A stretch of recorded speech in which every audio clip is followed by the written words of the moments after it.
Hello friends, very good afternoon. तो स्वागत है आपका इस वीडियो के अंदर। तो इस वीडियो के अंदर हम अपने नेक्स्ट टॉपिक मेडिटेरियन वेजिटेशन के बारे में बात करेंगे। जैसा कि हम लोगों ने प्रीवियस वीडियो में अपने और भी फॉरेस्ट के टाइप्स के बारे में बात किया था, तो अब इस वीडियो में हम अपने मेडिटेरियन वेजिटेशन के बारे में बात करेंगे, यानी कि आभ्यंतरिक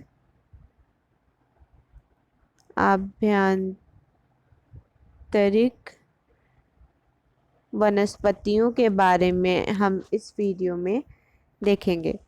तो हमारा आभ्यंतरिक वनस्पति क्या कहता है कि you have learn most of the east and north east margin covered by temperate evergreen and deciduous forest. जैसा कि आप लोगों ने पढ़ा कि ज़्यादातर जो हमारा ईस्ट वाला एरिया था और जो नॉर्थ ईस्ट का मार्जिन था वो पूरी तरीके से हमारे समशीतोष्ण सदाबहार से, एवरग्रीन से और जो हमारे पतझड़ वाले पेड़ थे उनसे भरा पड़ा है। ठीक है। So the west and south west margin, तो जो बचा हुआ हमारा वेस्ट और साउथ वेस्ट का जो मार्जिन है उसके पास क्या है, वो जो हमारा कॉन्टिनेंट है, यानी जो हमारे महाद्वीप का जो साउथ वेस्ट मार्जिन है, are different they Mediterranean vegetation. वो क्या है, हमारे नॉर्थ ईस्ट से और हमारे ईस्ट से हमारा वेस्ट और साउथ वेस्ट जो है वो डिफरेंट है, अलग है। ये मेडिटेरियन वेजिटेशन है, यहाँ पे आभ्यंतरिक वनस्पतियां हैं। It is mostly found in the area, ये ज्यादातर हमें उन क्षेत्रों में मिलता है around Mediterranean sea in Europe, Europe के जो समुद्र है, सी है, उनके करीब, अफ्रीका और एशिया में हमें इन क्षेत्रों में जो है मेडिटेरियन यानी आभ्यंतरिक वनस्पतियां देखने को मिलती हैं। The biome is generally characterise by dry summer and rainy winter. इसको ज़्यादातर जो है हम दिन के गर्मी में और रेनी यानी ठंडी वाली जो बरसात होती है उसमें हम इसको देखते हैं। This kind of vegetation is also found outside the actual Mediterranean reason. इस तरह की जो भी वनस्पतियां होती हैं, पेड़ पौधे होते हैं, ये आपको एक्चुअल के मेडिटेरियन रीजन से बाहर में देखने को भी मिलती है, जैसे कि कैलिफोर्निया यूएसए में और साउथ वेस्ट अफ्रीका में। ठीक है। इस जगह पे इस वेजिटेशंस में यानी इन पेड़ पौधों में आपको citrus food such as orange, figs, olives and grapes are commonly cultivated here. इन वेजिटेशंस में आप क्या करते हो, जितने भी खट्टे फल होते हैं जैसे ऑरेंज हो गया, ऑलिव्स हो गया, फिगस हो गया, ग्रेप्स हो गया, ये सब यहाँ पे इनकी खेती की जाती है। मेडिटेरियन रीजन्स में ही इन सारे सिट्रस फूड की खेती की जाती है, because the people have remove the natural vegetation. क्योंकि लोगों ने क्या किया, इन क्षेत्रों में वनस्पतियों को, जो हमारी प्राकृतिक वनस्पतियां थी, उनको पूरी तरीके से हटा दिया है, काट दिया है, in order to cultivate what they want to, ताकि वो चीज़ों की खेती कर सके जो जनरली वो चाहते हैं, जिससे वो सरवाइव कर सकते हैं या जिससे वो बेच करके अपना जिंदगी व्यापन कर सकते हैं। ठीक है। इसलिए लोगों ने क्या किया है कि इन जगहों पे सारी तरीके से मेडिटेरियन रीजन्स में सारा जितना भी नेचुरल वेजिटेशन था सबको धीरे धीरे रिमूव कर दिया है। Mediterranean and vegetations are some of the most in danger and vulnerable of the planet. ये जो हमारा मेडिटेरियन और जो वनस्पतियां हैं, ये जो है हमारी सबसे ज़्यादा इंडेंजर्ड है, सबसे ज़्यादा खतरनाक और वनरेबल है हमारे प्लैनेट पे। ठीक है। As such many have suffered tremendous degradation. यहाँ पे बहुत सारे ऐसे जो हैं वो बहुत भयानक तरीके से जो है वो डिग्रेडेशन यानी कि हमारी मिट्टी की कटाव की या फिर जो मिलावट हो रहा था उसका, और जो and habitat losing through logging, जो हमारा घर था, हैबिटेट था यानी कि रहने के लिए जो जगह थी, वो धीरे धीरे गायब होता गया through logging, over grazing, conversion to agriculture, urbanisation. ताकि लोगों ने क्या किया, उन सारी चीज़ों को गायब कर दिया बहुत भयानक तरीके से, ताकि वो क्या कर सके, ओवर ग्रेजिंग कर सके, चराई कर सके और उसको खेती में कन्वर्ट कर सके और अर्बनाइजेशन ला सके। इन सारी चीज़ों के लिए यानी कि जितने भी उद्योग होते हैं, जितने भी इंडस्ट्रीज लगाने के लिए, एग्रीकल्चर करने के लिए, इन सब चीज़ों के लिए लोगों ने क्या किया, बहुत तेजी से वहाँ की जितनी भी वेजिटेशन थी पूरी तरीके से उसको बहुत बुरी तरीके से खराब कर दिया, हटा दिया, ठीक है, नुकसान पहुंचा दिया। और इन जगहों पे बहुत कम जो है अब आपको नेचुरल वेजिटेशन देखने को मिलता है, क्योंकि वो वहाँ पे प्राकृतिक नहीं है, ठीक है, प्राकृतिक वनस्पतियां नहीं बची है बहुत ज़्यादा। वहाँ पे वेजिटेशंस है, लोग वहाँ पे खेती कर रहे हैं, सिट्रस फूड उगा रहे हैं, वेजिटेशन कर रहे हैं, पर प्राकृतिक रूप से नहीं, ठीक है। फिर बात करते हैं कॉनिफेरस फॉरेस्ट की, ठीक है। कॉनिफेरस फॉरेस्ट हमारा क्या होता है, जो हमारे शकुनधारी वन होता है वही हमारा कॉनिफेरस फॉरेस्ट कहलाता है। इन द हायर लैटिट्यूड, ऊपरी का जो हायर लैटिट्यूड होता है यानी 50 से 70 डिग्री जो हमारे नॉर्थर्न हेमिस्फेयर का लैटिट्यूड होता है, the speculator coniferous forest are found. वहाँ पे जो है हमारा ये शकुनधारी वन जो है वो हमें देखने को मिलता है। These are called as a taiga, इसको हम क्या कहते हैं, टाइगा कहते हैं। टाइगा मीन, टाइगा का मतलब होता है कि प्योर माने सच्चा, और अनटच यानी कि अनछुआ इन द रशियन लैंग्वेज। इसको रशियन लैंग्वेज में इसका मतलब होता है कि सच्चा और अनटच, जिसको अभी तक टच भी नहीं किया गया है, ठीक है। They are bordered by her temperate grassland in south. ये क्या है, मतलब बॉर्डर में है हमारे जो समशीतोष्ण घास स्थल है साउथ में, उसके बॉर्डर में है। And tundra region in north, हमारे नॉर्थ के टुंड्रा रीजन में भी ये पाया जाता है। Coniferous trees have a needle shape leaf, जो हमारी कॉनिफेरस ट्रीज होती हैं यानी कि जितने भी हमारे शकुनधारी वन होते हैं उनकी जो पेड़ होते हैं उनकी जो पत्तियां होती हैं वो एकदम सुई के शेप की होती है, यानी एकदम पतली पतली नोखिली नोखिली होती हैं।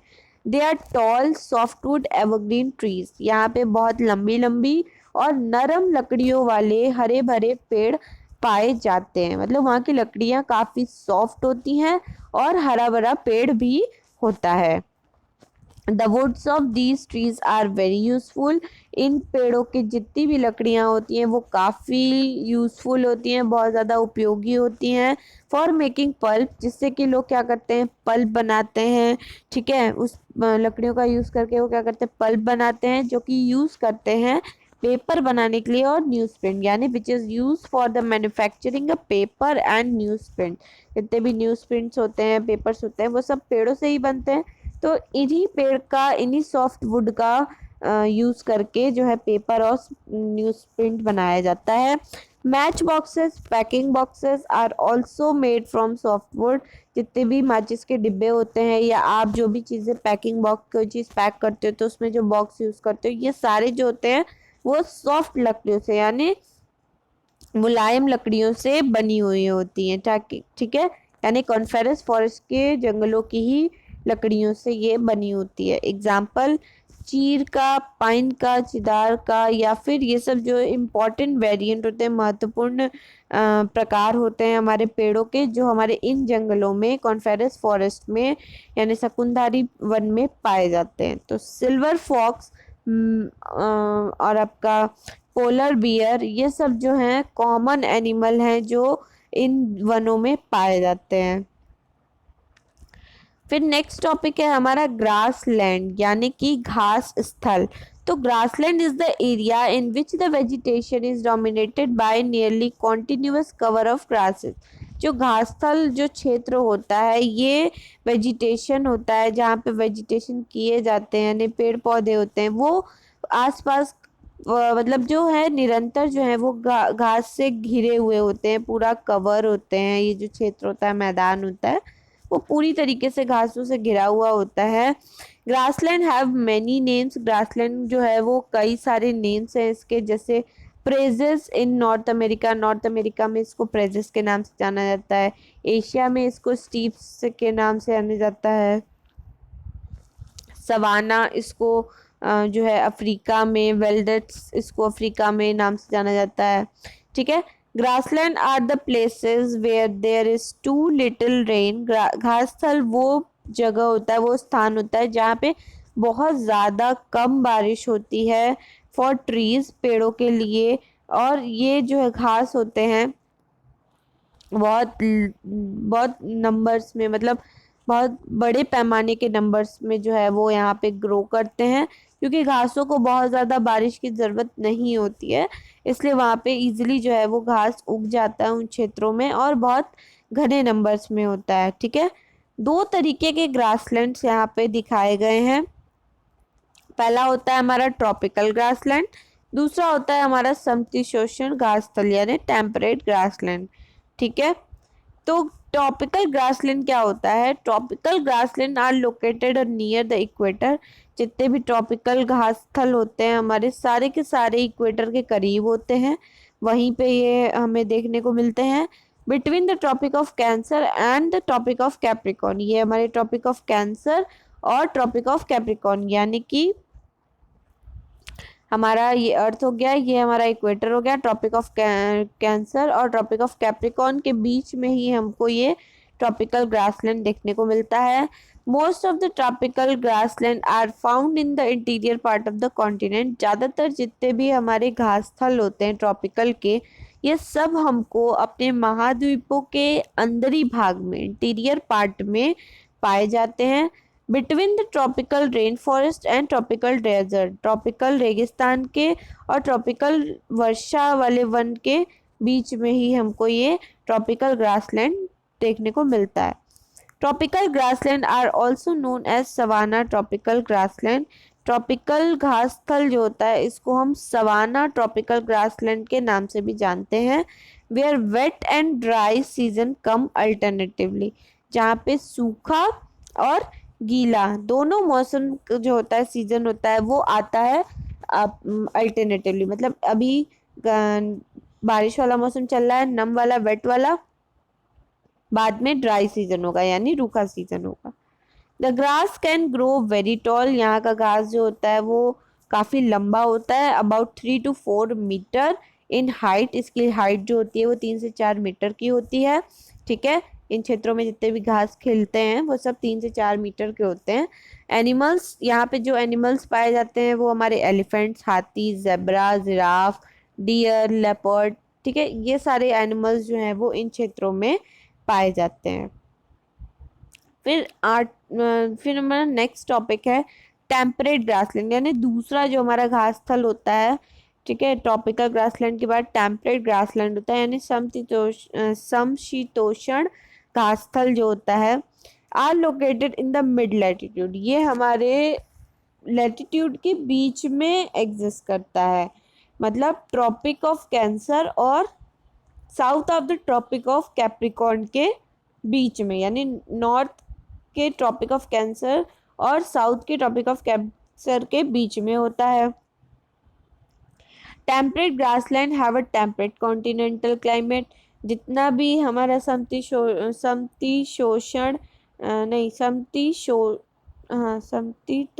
जो घास स्थल होता है उसका जो टेम्परेट कॉन्टिनेंटल यानी जो हमारा महाद्वीप का तापमान होता है वो भी नॉर्मल होता है, टेम्परेट होता है। ठीक है, एक समान होता है। Which is cooler than savanna, ये हमारा यहाँ का तापमान जो होता है वो सवाना से ज़्यादा होता है, ठंडा, यानी ज़्यादा ठंडा होता है। Usually grass here is short and nutritious, यहाँ का जितने भी घास होते हैं वो छोटे होते हैं और पर ये न्यूट्रिशन से भरे होते हैं। ठीक है, न्यूट्रिशियस होते हैं जितने भी घास होते हैं, यहाँ पे जितने भी घास पाए जाते हैं वो सब न्यूट्रिशन वाले होते हैं और छोटे भी होते हैं। These typically receive between 10 to 20 inches, ये मतलब यहाँ पे जो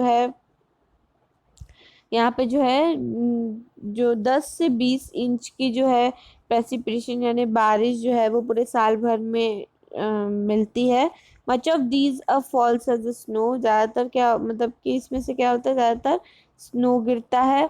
important wildlife of the region is a wild buffalo, यहाँ पे जो महत्वपूर्ण वन जीवन होता है इन क्षेत्रों में वो क्या होता है, जैसे यहाँ पे जंगली बफेलोज आपको देखने को मिलेंगे, बाइसॉन देखने को मिलेगा, या एंटीपोडस, आपको ये सारे जानवर आपको देखने को मिलते हैं। तो यहाँ पे कुछ घास स्थल के बारे में दिया हुआ है और किन क्षेत्रों में ये पाए जाते हैं ये बताया है। जैसे डाउन्स में क्या होता है आपका, ऑस्ट्रेलिया में पाया जाता है। पैम्पास घास स्थल कहाँ पाया जाता है, साउथ अमेरिका में। प्रेरीज कहाँ पे, नॉर्थ अमेरिका में। सवाना कहाँ पे, अफ्रीका एंड ऑस्ट्रेलिया में। सेल्वस आपका साउथ अमेरिका में। स्टीपेस आपका यूरोप एंड नॉर्थ अमेरिका में। टैगा आपका यूरोप एंड एशिया में। वेल्ड आपका साउथ अफ्रीका में। लेनायोस आपका वेनेजुला में और साउथ अमेरिका में। पुस्टैज आपका हंगेरी में। तो ये कुछ घास स्थल होते हैं जो इन क्षेत्रों में पाए जाते हैं। फिर बात करते हैं नेक्स्ट हमारा श्रब की, यानी झाड़ियों की। तो shrub is a woody plant. Shrub क्या है, एक लकड़ी का प्लांट है which is smaller than a tree, जो पेड़ों से छोटा होता है। Have a several main stems, यहाँ पे कई सारे जो हैं वो इसकी स्टेम्स होती हैं, ठीक है। अराइजिंग एट और नियर द ग्राउंड, जो हमारी अराइज होती हैं ऊपर की ओर आती हैं हमारे ग्राउंड से, यानी कि हमारी ज़मीन से।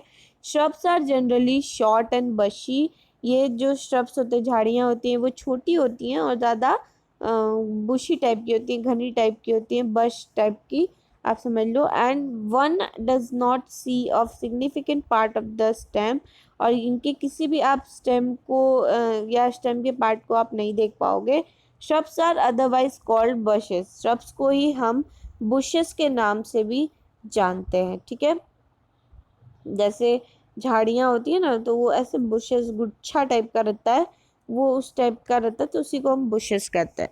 फिर आता है थॉर्नी बुशेस, यानी कटीली चुभने वाली जो घास होती है, झाड़ियाँ होती हैं, उनके बारे में बात करें तो these are found in dry desert, इनको हम सूखे रेगिस्तान में, ठीक है, पाए जाते हैं थॉर्नी बुशेस, ठीक है।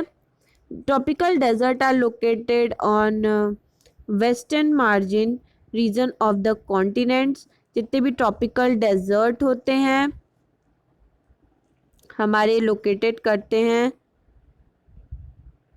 तो जो हमारा ट्रॉपिकल डेजर्ट होता है, जितने भी रेगिस्तान होते हैं, ये सब हमारे वेस्टर्न के मार्जिन वाले क्षेत्रों में होते हैं, और कॉन्टिनेंट्स में, यानी जितने भी हमारे महाद्वीप के वेस्टर्न मार्जिन होता है, क्षेत्र होता है, वेस्ट का जितना भी क्षेत्र होता है, वहाँ के मार्जिन एरिया में हमारे ये ट्रॉपिकल डेजर्ट आपको देखने को मिलता है। The vegetation cover is scarce of scanty rain and scorching heat, यहाँ पे जो वनस्पतियाँ होती हैं वो पूरी कवर की जाती हैं, क्योंकि यहाँ पे कमी होती है हमारी किसकी, बारिश की बहुत ज़्यादा कमी होती है, और यहाँ पे बहुत चिलचिलाती स्कॉचिंग वाली हीट होती है, गर्मी बहुत ज़्यादा वहाँ पे चिड़चिड़ाहट वाली होती है, इसलिए यहाँ पे सूखा रेगिस्तान आपको पाया जाता है, और यहाँ पे वेजिटेशन जो होती है वो बहुत कम होती है। If you reach the polar region, अगर आप ठंडी जगहों पे जाओ, you will the place extremely cold, वहाँ पे आपको उन जगहों पे आपको बहुत ज़्यादा ठंडा लगेगा। The growth of natural vegetation is very limited, वहाँ के जो भी नेचुरल वेजिटेशंस होते हैं, यानी जितने भी प्राकृतिक वनस्पतियाँ होती हैं, वो सब बहुत लिमिटेड होती हैं वहाँ पे। Only mosses and lichens are very small shrubs are found here, वहाँ पे आपको काई देखने को मिलेगा, लीचन्स देखने को मिलेंगे, और वहाँ पे बहुत छोटे छोटे झाड़ होते हैं, ठीक है। बहुत श्रब्स जो हैं वहाँ पे आपको बहुत छोटे छोटे देखने को मिलेंगे। It grows during the very short summer, ये सब बहुत छोटे पीरियड, गर्मी का जो एक छोटा सा पीरियड होता है उसी वक्त ये ग्रो करते हैं। This is called tundra type of vegetation, इसको ही हम टुंड्रा टाइप ऑफ वनस्पतियाँ भी कहते हैं। Animals have a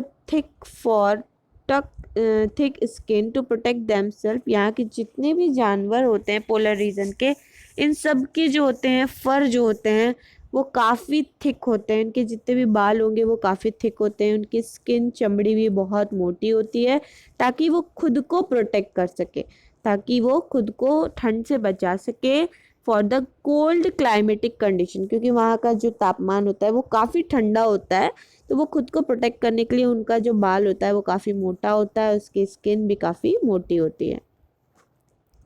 These vegetation is found in the polar areas of Europe, इस तरह का जितना भी वनस्पतियाँ होती हैं, वेजिटेशंस होती हैं, ये सब आपको जो है वो पोलर एरियाज में देखने को मिलेगा। यूरोप के जितने भी पोलर एरियाज होते हैं, ठंडी जगह होती है, वहाँ आपको देखने को मिलेगा।